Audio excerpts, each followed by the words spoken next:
अभी हमने कल आपको गलता लोहा जिसके लेखक शेखर जोशी थे, उसमें आपको बताया था उस समय समाज में बहुत सी जातगत बुराइयां फैली हुई। उसके बारे में जोशी जी ने लिखा है कि मोहन एक पंडित खानदान से थे, ब्राह्मण खानदान से थे। उनके पिता वंशीधर एक पुरोहित थे जो कि पूजा पाठ करते थे, और दूसरा था धनार जो कि एक लोहार था। दोनों एक ही स्कूल में पढ़ते थे। मोहन काफी होशियार था। इसी कारणों से मास्टर त्रिलोक सिंह ने मॉनिटर बना दिया था। तो पढ़ाई के साथ साथ वह गायन विद्या में भी निपुण था, अर्थात वह स्कूल के कार्यक्रम में भाग लेता था, स्काउट विद्या में भी निपुण था। इसलिए त्रिलोक सिंह ने कहा था कि ये लड़का बड़ा होकर कुछ बनेगा। तो अब जब प्राइमरी की पाठशाला समाप्त हो गई, बड़े स्कूल में जाना पड़ा, तो धनाराम तो कक्षा 3 तक ही पढ़ पाया। इसके पश्चात उसके पिता ने उसे अपने धंधे पर यानी लोहार गिल में उठा, वो अपना धंधा करने लगा। लेकिन वंशीधर की इच्छा थी कि इस पूजा पाठ से उतना आमदनी तो होना नहीं है। अब धीरे धीरे लोगों का विश्वास और दान दक्षिणा भी कम होती जा रही है। इसलिए ये मेरा पुत्र बड़ा होकर कोई बड़ा आदमी बने, जिसके कारण हम लोगों को दारिद्र्य दूर हो। तो इसीलिए उन्होंने उसे पढ़ने के लिए अब गांव के स्कूल से दूसरे गांव में भेजा। लेकिन दूसरे गांव में पढ़ने को जाता था, लेकिन बीच में एक नदी पड़ती, उसको पार करके जाना पड़ता था, और वहां से वापस लौटते समय उस नदी के पास में। अब उससे आगे ही कथा कहते हैं। एक दिन वह वापसी में नदी पार कर रहा था, यानी मोहन जो स्कूल गया, अब बरसात के दिन थे, वापस वो लौट रहा था और नदी पार कर रहा था कि अचानक नदी में पानी बढ़ गया। कहीं दूर वर्षा हुई होगी तो नदी में पानी बढ़ गया। कुछ घसियारे साथ थे, जो घास वाले थे वो भी साथ थे। उन्होंने उसे बचा लिया और जैसे तैसे सब सुरक्षित पहुंचे, यानी उन्होंने दूसरे किनारे तक पहुंचा। परंतु उस दिन से मोहन के पिता को डर लग गया। उन्होंने मोहन को स्कूल न भेजा, अर्थात उन्होंने सोच लिया कि पढ़ने से अच्छा है यदि कहीं मेरा पुत्र नदी में डूब गया तो क्या करूँगा। इस डर के कारण उन्होंने 8, 10, 15 दिन तक उसे पढ़ने नहीं दिया। लेकिन बाद में बिरादरी के संपन्न परिवार का युवक उन दिनों, जिसका नाम था रमेश, लखनऊ से छुट्टियों में गाँव आया। यानी गांव का युवक पढ़कर लखनऊ में रहने लगा था, वहीं उसने परिवार बसा दिया था, वहाँ वो बड़े बाबू का काम करता था। छुट्टियों में वो वापस लौटकर गांव आया। बातों बातों में वंशीधर ने मोहन की पढ़ाई के संबंध में उससे अपनी चिंता बताई। जब वो आया नहीं जहाँ बैठने, उनके पिताजी ने कहा कि भैया वो पढ़ने में बहुत होशियार है, लेकिन अब दूसरे गांव में नदी पार करके जाता है, इसलिए मैंने उसे बैठा दिया, और उसकी इच्छा है कि ज़्यादा पढ़ने की। तो इस पर जैसे उन्होंने अपनी ये चिंता उस पर प्रकट की, तो रमेश ने सहानुभूति जताते हुए कहा और उसे सुझाव दिया कि वे मोहन को उसके साथ ही लखनऊ भेज, बोले मेरे साथ लखनऊ भेज दो, वहाँ बहुत से कॉलेज हैं, और घर में जहाँ 4 प्राणी हैं तो एक और बढ़ जाने की कोई अंतर नहीं। बोले हम वहाँ 4 लोग हैं, मैं और पत्नी 2 पुत्र, तो बोले उन्हीं के साथ एक तीसरा बना रहेगा। बोले इस प्रकार हमें कोई दिक्कत नहीं होगी, आपको खर्च नहीं लगेगा और शहर में रहकर उससे शिक्षा हो जाएगी। वंशीधर तो बहुत प्रसन्न हुए। उन्होंने सोचा कि चलो मेरे पुत्र का भविष्य बन जाएगा। तो शहर में रहकर अच्छी तरह वंशीधर को जैसे ही रमेश के रूप में साक्षात भगवान मिल गया। जैसे उन्होंने मोहन के बारे में ऐसा कहा कि उसे ले जाकर हम लखनऊ में अच्छी पढ़ाएंगे और मेरे साथ बना रहेगा, आपको कोई खर्च नहीं लगना, तो उनके पिता को ऐसा लगा कि जैसे साक्षात भगवान उनके सामने हैं, अर्थात वो जिसकी इच्छा कर रहे थे वो इच्छा उनकी पूर्ति होने जा रही थी, जिसके कारण वो बहुत ही प्रसन्न थे। उनकी आंखों में पानी छलछलाने लगा, उनकी आंखों में पानी, खुशी के मारे उनकी आंखों में आंसू आ गए। भरे गले से वे इतना ही कह पाए कि बिरादरी का यही सहारा होता है, क्योंकि रमेश भी ब्राह्मण बिरादरी का था। और जब उसने कहा कि चलो मेरे घर में रह लेगा, इसका कोई खर्च नहीं लगेगा, तो उनके आंसू आ गए। उन्होंने कहा कि बिरादरी में कम से कम इतना तो सहारा होता है कि कम से कम हमारे बच्चों को पढ़ने के लिए वहाँ आपने बुला दिया। छुट्टियाँ शेष होने पर रमेश वापस लौटा। जब रमेश की छुट्टियाँ खत्म हो गई तो वह गांव से पुनः अपने लखनऊ की ओर जाने लगा। तो मोहन की जिंदगी का एक नया अध्याय भी शुरू हुआ, अर्थात श्यामा श्यामा मोहन भी उसके साथ लखनऊ की ओर तैयार। और शहर के जीवन के बारे में उसका ये पहला अध्याय था, अर्थात वो शहर कभी गया नहीं था और शहर जाने का उसका पहला मौका था। अब मोहन की जिंदगी आराम से बीतने लगी, लेकिन घर की दोनों महिलाएं, जिन्हें वह चाची और भाभी कहकर पुकारता, अर्थात अब रमेश के घर में रहता था तो एक पत्नी को चाची कहता था और माँ को भाभी, पत्नी को भाभी और माँ को चाची कहता था। तो वह उनका हाथ बटाने लगे, यानी जो भी काम पाता था उसमें वो उनका हाथ बटाने लगा कि मैं इनके यहाँ रह रहा हूँ तो इनका काम भी कर सकता। अब हाथ बटाने के अलावा धीरे धीरे मोहल्ले की सभी चाचियाँ और भाभियाँ के लिए काम काज में हाथ बटाने का साधन था। पहले तो घर का ही काम करता था, कहता नहीं सामान ला दे, कहीं उसमें काम बटा दिया। अब मोहल्ले की जो चाची और भाभियाँ लगती थी वो भी अपना अपना काम बताने लगी, अर्थात मोहन को सब काम करने होते थे। मोहन थोड़ा दही ला दे बाजार से, अर्थात कोई मोहन वाली कहती बेचारा दही लेने चला जाता था, वहाँ से लौट कर आता, थक जाता था। जैसे ही बैठा तो किसी ने कहा मोहन ये कपड़े धोबी को दिया, बैठ नहीं पाया था कि वो कपड़े धोबी को देने चला गया। तभी तीसरे दिन जैसे ही लौट के आया, मोहन 1 किलो आलू तोला दी। इस प्रकार दिन भर उसके क्रियाकलाप होने लगे, अर्थात पढ़ने के लिए उसके पास समय नहीं बचता था, बाकी वो इन कामों में ही उसका लगता था। औसत दफ्तरी बड़े बाबू की हैसियत वाले रमेश के लिए मोहन को अपने भाई बरादर कहना सम्मान की विरुद्ध था। पूरी नौकर काम करता है, इसे कहेंगे हमारी बिरादरी का है तो हमारे सम्मान की विरुद्ध है, अर्थात उसे नहीं बताया, बल्कि ये कहता था कि हमारे यहाँ नौकर।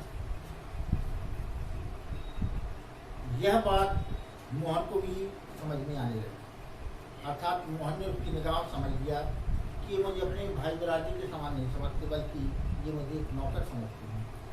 ये बात उसकी समझ में आने लगी। तो थोड़ी बहुत हीरा हवाली करने के बाद रमेश ने निकट के ही एक साधारण स्कूल में उसका नाम लिखवाया। पहले तो कुछ दिन वो उनके घर का काम करता रहा। जब मोहन ने बार बार उनसे कहा तो रमेश ने एक साधारण से स्कूल में उसका नाम लिखवा दिया। अच्छे स्कूल नहीं, साधारण से, जहाँ गरीब लोग पढ़ते हैं। लेकिन एकदम नए वातावरण और रात दिन के काम के बोझ के कारण गांव का वह मेधावी छात्र शहर के स्कूली जीवन में अपनी कोई पहचान नहीं हुआ। अर्थात जो गांव में पढ़ने में बहुत ही मेधावी था, अन्य विद्याओं में निपुण था, लेकिन दिन भर काम के कारण कहीं वो घर का काम करता था, कहीं पड़ोस का काम करता था, दिन भर आने जाने के कारण उसकी थकावट हो जाती थी और स्कूल से जो काम मिलता था वो भी नहीं कर पाता था। इस कारण वो विद्यालय में अपना कोई नाम नहीं कमा सका, साधारण विद्यालय विद्यार्थी की तरह ही रह गया। उसका जीवन बनी बनाई लीक पर चलता रहा, अर्थात इसका काम करना, उसका काम करना, घर से और जो स्कूल से काम मिले उसका नहीं करना, बल्कि पूरा जीवन चक्र उसके एक रोटेशन के रूप में बन गया। अर्थात वो अपनी इच्छा से कोई कार्य नहीं कर सकता था, बाकी उन्हीं की इच्छा पर उनकी कार्य करना पड़ता था। साल में एक बार गर्मियों की छुट्टियों में गांव जाने का मौका भी तभी मिलता था जब रमेश या उसके घर का कोई प्राणी गांव जाने, अर्थात साल भर में यदि उनके परिवार का कोई व्यक्ति गांव नहीं जा रहा तो उसे गांव नहीं जाने। जब उनके परिवार से कोई गांव जाता था तो मोहन को भी उसी के साथ जाना पड़ता था, वरना उन छुट्टियों को भी अगले दर्जे की तैयारी के नाम पर उसे शहर में ही गुजार देना पड़ता। वो लोग कह रहे थे कि अगली कक्षा की तैयारी कर रहा है इसलिए नहीं आएगा, तो वो छुट्टियां भी वही गुजार देता था। अगले दर्जे की तैयारी तो बहाना भर थी, सवाल रमेश और उसकी गृहस्थी की सुविधा असुविधा का। अब रमेश अपनी गृहस्थी समझने लगा था कि सब काम यही कर देता है, इसके चले जाने से हम असुविधा होगी, इसलिए अपनी सुविधा के लिए वो ऐसा बहाना बना देता था कि नहीं, ये गर्मियों में अपने स्कूल की तैयारी करेगा। मोहन ने परिस्थितियों से समझौता कर लिया था। अब मोहन ने भी समझा कि पिताजी वहाँ जाएंगे तो वो रोज खाएंगे, तो उसने परिस्थिति जो परिस्थिति थी उससे समझौता कर लिया। ऐसा काम भी करता था, जो पढ़ पाता था वही पढ़ लेता था, क्योंकि और कोई चारा भी नहीं था। घर वालों को अपनी वास्तविक स्थिति बताकर वह दुखी नहीं करना चाहते, तो बताते थे हम यहाँ काम करते रहते, पढ़ नहीं पाते, तो बोले इसको सुनकर पिताजी दुखी होंगे। वंशीधर उसके सुनहरे भविष्य के सपने देखे। हर एक माता पिता की इच्छा होती है कि मेरा पुत्र आगे चलकर कोई बड़ा व्यक्ति बने, बड़ा आदमी बने। ऐसे भी सपने उसके पिता के, और ये परिस्थिति बताकर वह उन्हें तोड़ने नहीं चाहता था। 8वीं कक्षा की पढ़ाई समाप्त कर छुट्टियों में मोहन गांव आया। अर्थात एक बार जब 8वीं कक्षा की उसने परीक्षा पास कर ली तो मोहन गांव आया। जब वह लौटकर लखनऊ पहुंचा तो उसने अनुभव किया कि रमेश के परिवार के सभी लोग जैसे उसकी आज की पढ़ाई के पक्ष में नहीं। जब 8वीं पास करके वो पुनः लखनऊ रमेश के परिवार में पहुंचा तो रमेश के परिवार वाले चाहते थे कि अभी 8वीं के बाद ज़्यादा रहो, क्योंकि ज़्यादा पढ़ लिख जाएगा तो मेरे यहाँ काम कौन करे।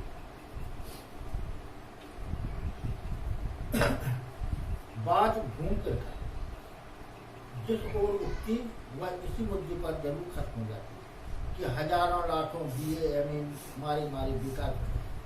अर्थात जब भी वो आगे पढ़ने के लिए कहता तो उसके परिवार वाले आसपास वाले कहते थे हजारों पढ़े लिखे MA BA हैं जो मारे मारे कर रहे हैं, वो कोई काम नहीं करते, इसलिए तुम कोई काम करो। ऐसी पढ़ाई से तो अच्छा है आदमी कोई हाथ का काम सीखे। रमेश ने अपने किसी परिचित के प्रभाव से उसे तकनीकी स्कूल में भर्ती करा। तकनीकी स्कूल सिलाई कढ़ाई बुनाई और कंप्यूटर आदि की शिक्षा दी जाती है। तकनीकी मोहन की दिनचर्या में कोई विशेष अंतर नहीं। वह पहली तरह स्कूल और घरेलू कामकाज में व्यस्त रहता, यानी स्कूल भी जाता था और घर के कामकाज भी करता था। धीरे धीरे 1.5-2 वर्ष का समय बीत गया और मोहन अपने पैरों पर खड़ा होने के लिए कारखानों और फैक्ट्रियों के चक्कर लगा। अर्थात उसने तकनीकी में शिक्षा भी प्राप्त कर दी। अब वह कारखानों और फैक्ट्रियों में जाकर नौकरी की तलाश कर रहे। वंशीधर से जब भी कोई मोहन के विषय में पूछता था वे उत्साह के साथ उसकी पढ़ाई की बाबत बताने लगे। अर्थात उनके पिताजी कोई पूछता है भाई मोहन क्या कर रहा, तो उत्साहपूर्वक बताते इतना पढ़ लिया है, उसने तकनीकी शिक्षा प्राप्त कर ली है, अब कोई ना कोई बड़ा पद उसे मिल जाएगा और वो बड़ा आदमी बन जाएगा। और उनको विश्वास था कि एक दिन वह बड़ा अफसर बनकर लौटेगा। लेकिन जब उन्हें वास्तविकता का ज्ञान हुआ तो न सिर्फ गहरा दुख हुआ बल्कि वे लोगों को अपने स्वप्न भंग की जानकारी देने का साहस किया। लेकिन जब उन्हें मोहन की वास्तविक स्थिति मालूम हुई, इस प्रकार वहाँ ऐसा पढ़ रहा है और बेचारा मजदूरी कर रहा है, उनका घर का काम कर रहा है, तो सुनकर वो समय तो रह गए। लेकिन अभी लोगों से कहा था कि हमारा अफसर लौटेगा, अब उन्हें ये कहने का मतलब नहीं हुआ कि वो वहाँ से कुछ बरकत नहीं लौटेगा। धनराम ने भी एक दिन उनसे मोहन के बारे में पूछा जो उसका मित्र धनराम लोहार था, उसके पिताजी से पूछा कि मोहन कब आ रहा है और क्या बनना चाहता है। घास का एक तिनका तोड़कर दांत फूटते हुए उन्होंने बताया कि उसकी सेक्रेटरियल में नियुक्त हो गई और वह शीघ्र ही विभागीय परीक्षा देकर वह बड़े पद पर पहुंच गया। धनराम को त्रिलोक सिंह मास्टर की भविष्यवाणी पर की गई, अर्थात उसके मित्र धनराम को पूरा विश्वास था कि त्रिलोक सिंह मास्टर ने जो बताया है उसके अनुसार निश्चय ही वह बड़े पद पर होगा, क्योंकि धनराम को ये विश्वास था। ऐसा होना ही था, उसने सोचा। दांतों के बीच में तिनका दबाकर असत्य भाषण का जोर न लगने का संतोष लेकर बंशीधर आगे बढ़ा। अर्थात उनका मतलब का ये दांतों में हम घास का तिनका दबा ले, असत्य भाषण भी करे तो उसमें दोष नहीं लगता, अर्थात वो झूठ भी सत्य माना जाता है। धनराम के शब्द मोहन लला बचपन से ही बड़े बुद्धिमान, उन्हें बहुत देर तक कटुसते थे। अर्थात धनराम ने उनसे कहा था कि तुम्हारा पुत्र बहुत ही बचपन से ही होशियार था और वो जरूरी कोई अवसर बनेगा। ये शब्द अब उनके हृदय में चुभ रहे थे कि अर्थात दूसरे लोग भी कह रहे हैं, मैंने भी कहा, लेकिन अब वो सत्य होने वाला है। तो लोक सिंह मास्टर की बातों के साथ साथ बचपन से लेकर अब तक के जीवन के कई प्रसंगों पर मोहन और धनराम की बातें करते। धनराम ने मोहन के हसुए के फाल की बेहद से निकालकर भट्टी में तपाया और मन लगाकर उसकी धार कर, अर्थात मोहन जो हथिया लेकर खलिहान की ओर जा रहा था उसने उस पर धार लगा दी। गर्म लोहे को हवा में ठंडा होने में काफी समय लगा। धनराम ने उसे वापस बैंक पहनाकर मोहन को लौटाते हुए जैसे अपनी भूल चूक के लिए माफी मांगी, बोले हमने गर्म दे दिया, कहीं जल न जाए। तो बेचारे पंडित जी को तो फुर्सत नहीं रहती, लेकिन किसी के हाथ से भिजवा देती तो मैं तत्काल बना। अरे बोले तुम क्या मित्रों, किसी को भिजवा देते तो मैं ये। मोहन ने उत्तर में कुछ नहीं कहा, लेकिन हंसुए को हाथ में लेकर वह फिर वहीं बैठा रहा, जैसे उसे वापस जाने की कोई जल्दी ना। अर्थात मोहन भी अपने मित्र के पास बैठ गया, जैसे उसे खेत खलिहान जाने की जल्दी में ना हो, अर्थात वो वहीं बैठकर देखने लगा। सामान्य तौर से ब्राह्मण टोले के लोगों का शिल्पकार टोले में उठना बैठना नहीं। जो ब्राह्मण वर्ग का टोला था वो अधिकतर कारीगरों के टोले में कम बैठना पसंद करता था, अर्थात वहाँ केवल काम के अनुसार ही जाते थे, वरना वहाँ नहीं जाते थे। किसी कामकाज के सिलसिले में यदि शिल्पकार टोले में आना ही पड़े तो खड़े खड़े बातचीत निपटा ली जाती थी, अर्थात वहाँ कोई बैठता नहीं था, कोई भी दुकान पर बैठकर बात करे, केवल खड़े खड़े उन्होंने काम की बात की और काम करवाया और वहाँ से कर दिया। ब्राह्मण टोले के लोगों को बैठने के लिए कहना भी उनकी मर्यादा की जरूरत समझा, अर्थात वो ये भी नहीं कह सकते कि महाराज आप बैठो और यहाँ बैठकर अपना काम करो। वो उनसे कहते थे कि आप सामान रख जाओ, मैं बनाकर तैयार कर। तो इसके कुछ वर्षों में शहर में रहने के बावजूद मोहन गांव की इन मान्यताओं से अपरिचित हो ऐसा संभव नहीं। अर्थात कुछ वर्षों तक तो शहर में रहा, लेकिन गांव की जो मान्यता है उनसे वो अपरिचित नहीं हो सकता जहां उसने अपना बचपन गुजारा। धनराम मन ही मन उसके व्यवहार से असमंजस होता कि ब्राह्मण का पुत्र है और यहाँ बैठता नहीं, मैं बैठने के भी नहीं पूछ सकता, लेकिन अचानक ही बैठ गया तो इसे मना भी नहीं कर सकता। लेकिन वो असमंजस में पड़ा हुआ था, लेकिन प्रकट में उसने कुछ नहीं कहा और अपना काम करता था, अर्थात न तो उसने बैठने के लिए कहा न कुछ अपना काम जो। लोहे की एक मोटी छड़ को भट्टी में गलाकर धनराम गोलाई में मोड़ने की कोशिश कर। धनराम अपने काम में मस्त था, एक लोहे की छड़ को उसने गर्म किया और वो गोलाई में उसे मोड़ने की प्रयास करता। एक हाथ से संसी पकड़कर जब दूसरे हाथ से हथौड़े की चोट मारता था तो निहाई पर ठीक घाट में सिरा न फंसने के कारण लोहा उचित ढंग से मुड़ नहीं पाता। संसी जलाती इससे गर्म लोहा पकड़ा जाता है, निहाई जलाती एक लोहे का एक टुकड़ा होता है जो जमीन में गाड़ दिया जाता है, जिस पर रखकर लोहा काम करते हैं। तो इस प्रकार वो गर्म करके उस पर हथौड़ी की उपयोग कर रहा था, जिससे वो गोल मोड़ गया। मोहन कुछ देर तक तो उसे काम करते हुए देखता रहा। फिर जैसे अपना संकोच त्याग कर उसने दूसरी पकड़ से लोहे को स्थिर कर दिया। उसने दूसरी संत उठाई और पकड़ लिया और धनराम के हाथ से हथौड़ा लेकर नपी तुली चोट मारते अभ्यर्थ हाथों से झोंकने फूंक कर लोहे को दोबारा भट्टी में गर्म करते और फिर निहाई पर रखकर उसे ठोंकते पीछे पकड़ देते।